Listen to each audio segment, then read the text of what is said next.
आकाशवाणी लखनऊ से प्रादेशिक समाचार। पहले मुख्य समाचार। प्रधानमंत्री और भाजपा के वरिष्ठ नेता नरेंद्र मोदी 2 दिवसीय दौरे पर पहुंचे उत्तर प्रदेश।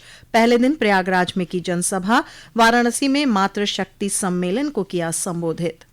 लोकसभा चुनाव के शेष 2 चरणों के लिए प्रदेश में चुनाव प्रचार तेज। बलरामपुर में योगी आदित्यनाथ, आजमगढ़ में अखिलेश यादव और जौनपुर में मायावती ने किया प्रचार।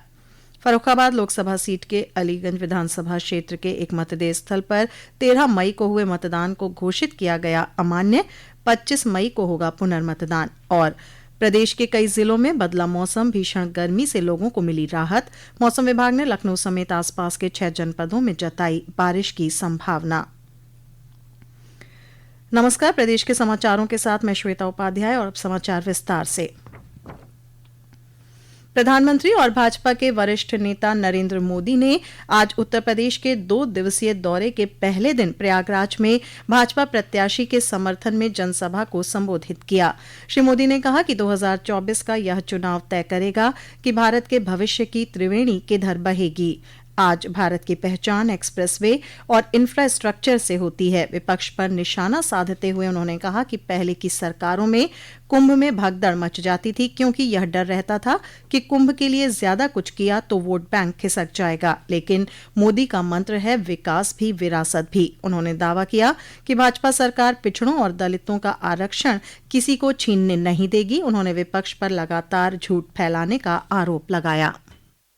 इंडी गठबंधन वालों की नाव डूब रही, इनका एक ही सहारा है झूठ, लगातार झूठ, हर जगह पे झूठ, बार बार झूठ। ये संविधान को लेकर देश में झूठ फैला रहे हैं। संविधान को किससे खतरा है, ये प्रयागराज से बेहतर कौन बताएगा। आपातकाल लगाकर संविधान को बदलने की साजिश किसने की? यही इलाहाबाद हाईकोर्ट ने कांग्रेस की तानाशाही पर लगाम लगाई थी।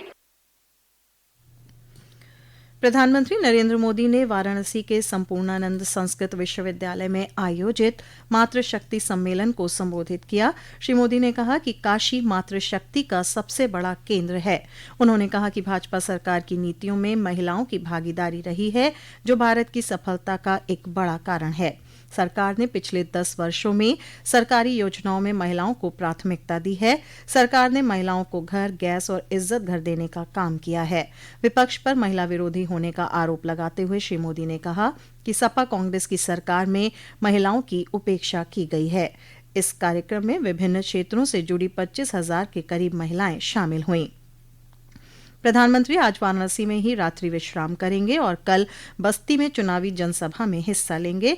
यह रैली बस्ती, संत कबीर नगर और डुमरियागंज लोकसभा क्षेत्रों के भाजपा प्रत्याशियों के समर्थन में होगी। इसके बाद प्रधानमंत्री श्रावस्ती लोकसभा क्षेत्र में एक जनसभा को भी संबोधित करेंगे। प्रधानमंत्री के दौरे को देखते हुए सुरक्षा के कड़े इंतजाम किए गए हैं।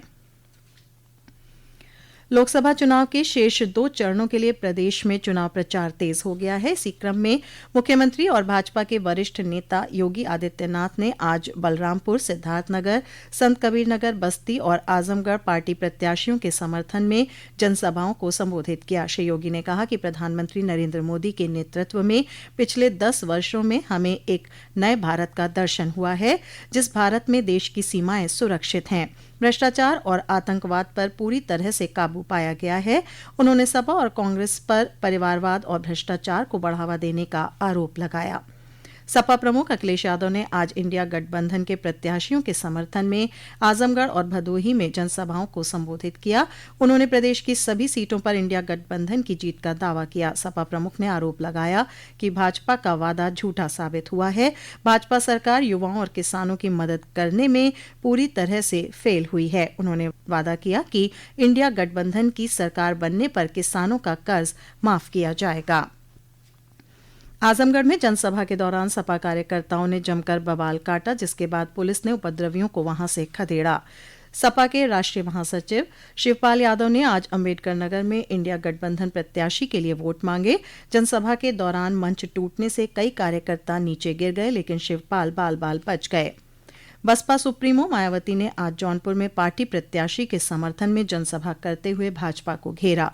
बसपा सुप्रीमो ने आरोप लगाया कि भाजपा मुफ्त राशन के नाम पर वोट मांग रही है। उन्होंने कहा कि भाजपा सरकार ने जो मुफ्त राशन दिया है वह राशन जनता के टैक्स से दिया जा रहा है, इसलिए जनता भाजपा के बहकावे में नहीं आएगी। उन्होंने कहा कि बसपा इकलौती ऐसी पार्टी है जिसने पूंजीपतियों से एक भी पैसा कभी नहीं लिया है।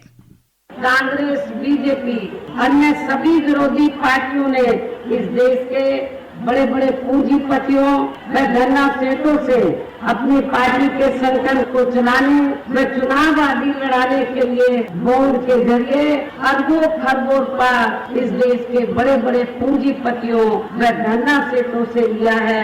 लेकिन आप लोगों को ये जानकर खुशी होगी कि बहुजन समाज पार्टी ही देश में एकमात्र ऐसी पार्टी है जिसने एक भी रुपया किसी भी बड़े पूंजीपति व धन्ना सेठ से नहीं लिया है। ये समाचार आप आकाशवाणी लखनऊ से सुन रहे हैं। ताज़ा समाचार जानने के लिए आप हमारी वेबसाइट newsonair.nic.in पर लॉगिन कर सकते हैं। इसके साथ ही आप प्रादेशिक समाचारों का यह बुलेटिन हमारे YouTube channel news on AIR Lucknow पर भी सुन सकते हैं। भारत निर्वाचन आयोग ने फर्रुखाबाद लोकसभा सीट के अलीगंज विधानसभा क्षेत्र के प्राथमिक विद्यालय खिरिया पमारान मतदेय स्थल पर 13 मई को हुए मतदान को अमान्य घोषित कर दिया है। प्रदेश के मुख्य निर्वाचन अधिकारी नवदीप रिणवा ने बताया कि इस मतदेय स्थल पर हुए मतदान में कुछ अनियमितताएं प्रकाश में आई थी, जिसके कारण 25 मई को पुनर्मतदान का निर्णय लिया गया है। उन्होंने बताया कि पुनर्मतदान की प्रक्रिया को सुचारू रूप से संपन्न कराने के लिए सभी अधिकारियों और कर्मचारियों को आवश्यक दिशा निर्देश जारी कर दिए गए हैं। लोकसभा चुनाव के छठे चरण में उत्तर प्रदेश की 14 सीटों पर 25 मई को मतदान होगा। इसमें देश की चर्चित सीटों में से एक इलाहाबाद लोकसभा सीट भी शामिल है। इलाहाबाद के चुनावी परिदृश्य पर हमारे प्रतिनिधि की एक रिपोर्ट।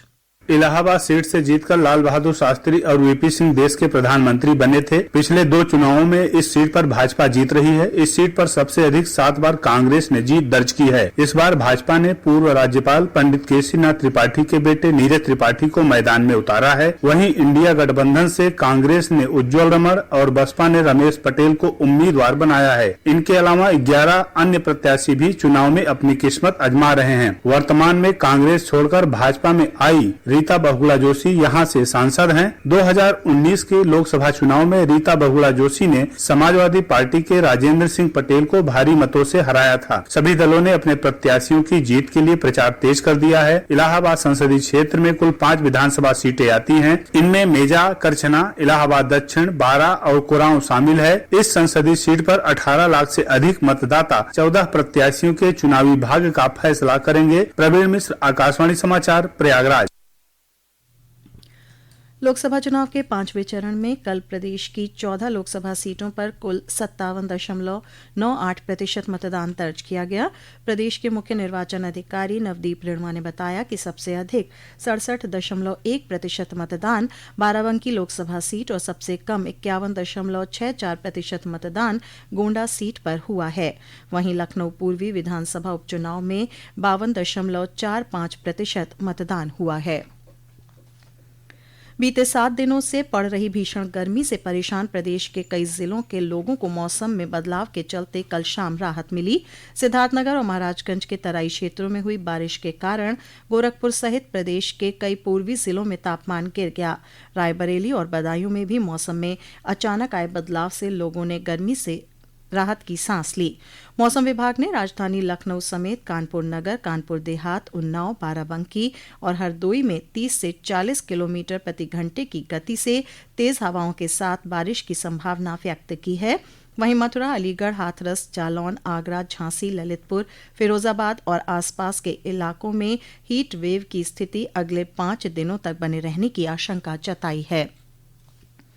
भारतीय आयुर्विज्ञान अनुसंधान परिषद ICMR ने कहा है कि कोवैक्सीन के प्रभावों पर बनारस हिंदू विश्वविद्यालय BHU के अध्ययन से संबंधित लेख गुमराह करने वाला है। इसमें परिषद का भी गलत तरीके से हवाला दिया गया है। और अब अंत में मुख्य समाचार एक बार फिर। प्रधानमंत्री और भाजपा के वरिष्ठ नेता नरेंद्र मोदी 2 दिवसीय दौरे पर पहुंचे उत्तर प्रदेश। पहले दिन प्रयागराज में की जनसभा, वाराणसी में मातृशक्ति सम्मेलन को किया संबोधित। लोकसभा चुनाव के शेष 2 चरणों के लिए प्रदेश में चुनाव प्रचार तेज। बलरामपुर में योगी आदित्यनाथ, आजमगढ़ में अखिलेश यादव और जौनपुर में मायावती ने किया प्रचार। फर्रुखाबाद लोकसभा सीट के अलीगंज विधानसभा क्षेत्र के एक मतदेय स्थल पर 13 मई को हुए मतदान को घोषित किया गया अमान्य। 25 मई को होगा पुनर्मतदान। और प्रदेश के कई जिलों में बदला मौसम, भीषण गर्मी से लोगों को मिली राहत। मौसम विभाग ने लखनऊ समेत आसपास के 6 जनपदों में जताई बारिश की संभावना। इसी के साथ ये समाचार बुलेटिन समाप्त हुआ। नमस्कार।